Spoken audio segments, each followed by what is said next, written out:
Bu qutuları bəzəmək xüsusi rəsm qabiliyyəti tələb etmir. Əvvəlcə adi akril boyayla qutuları boyamağa başlayırıq. Bu prosesi qutuların üstündə şəkillər yox olana qədər davam edirik. Məndə ikinci qutu üçün boya bəs etməsə də, qismən örtülməsi belə kifayət etdi. Gözləməyə vaxtım olmadığı üçün qurutmada fenlə istifadə etdim.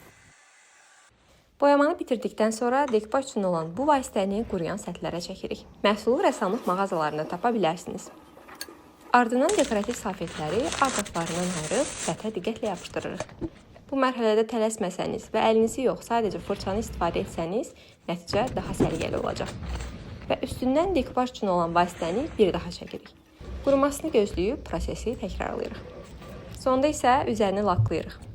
İstifadə etdiyim lakın tərkibi zərərli olmadığı üçün qabları mətbəxdə də rahatlıqla istifadə etmək mümkün olacaq. Qutular əvvəlkindən daha gözəl oldu.